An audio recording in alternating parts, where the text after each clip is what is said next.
अस्सलाम वालेकुम नाज़रीन, इस्लामाबाद से ज़हीरुद्दीन बाबर आपकी खिदमत में हाजिर है।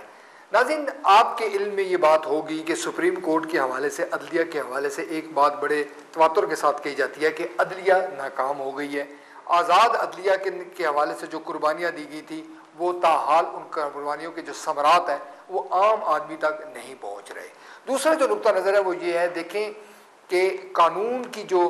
बालादस्ती है, जो लोगों को इंसाफ फराहम करने के हवाले से फैसिलिटेट करना है, वो बुनियादी तौर पर हुकूमत की जिम्मेदारी है। और हुकूमत ने ये तमाम जो इल्ज़ामात है, ये अपना तमाम जो बोझ है वो आज़ाद अदलिया पर डाल दिया है, ताकि उस पर जो प्रेशर है, जो उस पर जो बोझ है वो कम से कम हो सके। ये दो इंतहाएँ हमने आपको बताई हैं, इस पर आज हम गुफ्तगू करेंगे। हमारे साथ मौजूद है सियासी व समाजी रहनुमा बैरिस्टर दानिश इफ्तिखार साहब। Barrister welcome to show. Barrister साहब, ये बताएं कि इंसाफ फराहम करना,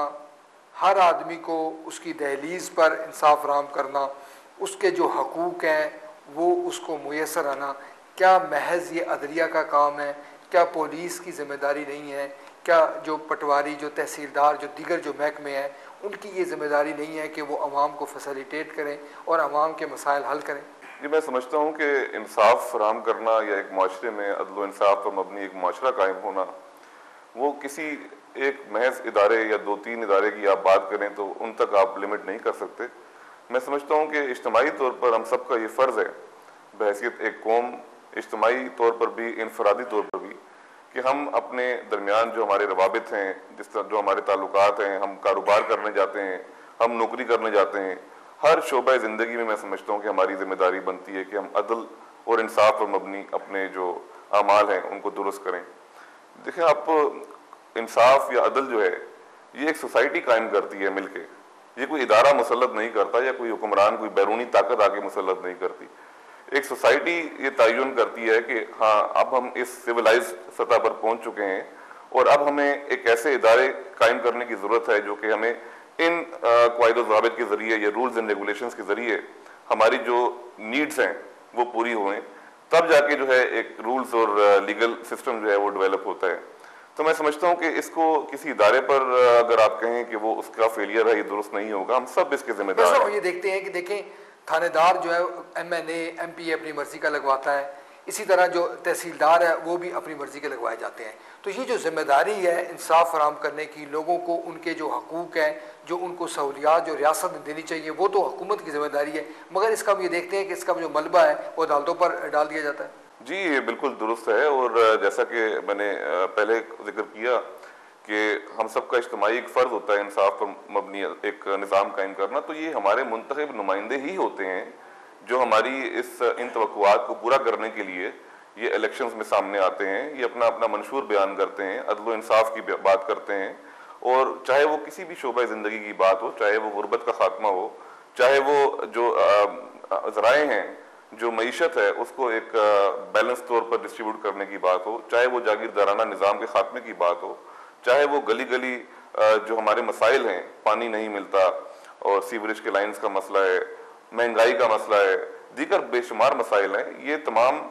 मसाइल को हल करने के लिए वो कहते हैं कि हम अदल व इंसाफ पर मबनी एक मुआशरा कायम करने जा रहे हैं। तो लिहाजा अदल व इंसाफ की अगर हम बात करें और उसको हम अदालतों तक महदूद कर दें, या अगर ये कह दें कि सिर्फ वो अदालतों का ही काम है कि अदल व इंसाफ जो है उसको कायम व दायम करे, तो ये बहुत बड़ा एक, मैं समझता हूँ, ब्लंडर होगा, गलत होगा। और मैं जब तक आप देखें, एक बड़ी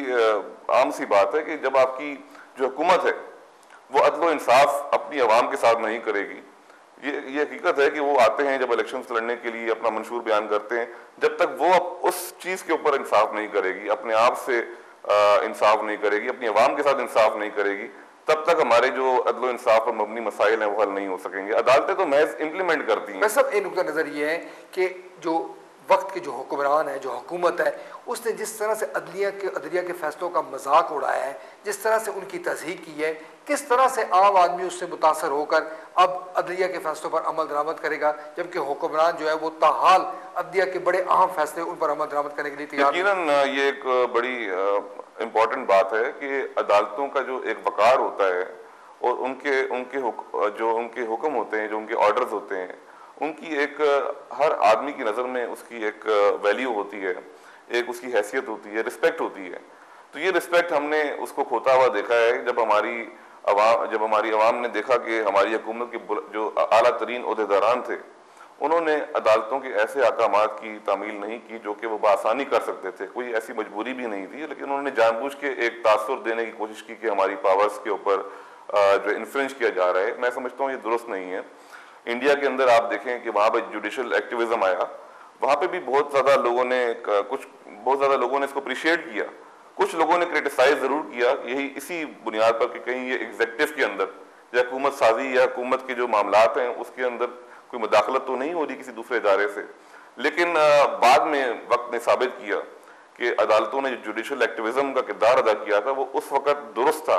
और इसी के नतीजे में वहाँ पे एक जमहूरी निज़ाम जो है वो मजीद उसको तकवीयत मिली है, ना कि वो कमज़ोर हुआ है। जैसा कि यहाँ तासुर दिया जाता है कि जमहूरियत कमज़ोर पड़ रही है, अदालतें जो हैं वो हमारे पावर्स के अंदर इन्फ्लुएंस कर रही हैं, जमहूरियत कमज़ोर हो रही है। ये अपनी जो है कोताहियों को छुपाने के लिए ऐसी मनगढ़ंत बातें करते हैं, इसमें कोई हकीकत नहीं है। अगर हम अमेरिका की तारीख देखें तो ये कहा जाता है कि एक अमेरिकी सदर और अमेरिकी चीफ जस्टिस के दरमियान किसी भी बात पे इख्तलाफ हुआ था और अल्टीमेटली जो चीफ जस्टिस हैं वो वहाँ के वो जीत गए थे और अमेरिकी सदर को जो है वो विड्रॉ करना पड़ा था। तो आप भी समझते हैं कि ये जो मिसालें हैं ये किसी भी मुल्क में आइन और कानून की बालादस्ती के लिए हैं, ना कि हम यहाँ पर अपनी अना का मसला उसको बना लें। बिल्कुल, ये एक मैं समझता हूँ कि बहुत आपने अहम नुक्ता बयान किया है, और इसी हवाले से मैं आपको एक तरफ लिए चलूँगा। एक तारीख में, हालिया तारीख में एक वाक़या हुआ था, गुंतनामो बे जो बड़ा मशहूर, एक आपको मालूम है कि अमेरिका ने एक क्यूबा के करीब एक बे बनाया हुआ है, जहाँ प्रिजन बनाया हुआ है, जहाँ पे कैदियों को रखा जाता है, और उन कैदियों को वो राइट्स, सिविल राइट्स नहीं दिए जाते जो कि आम कैदी जो होते हैं, जो जंग में कैदी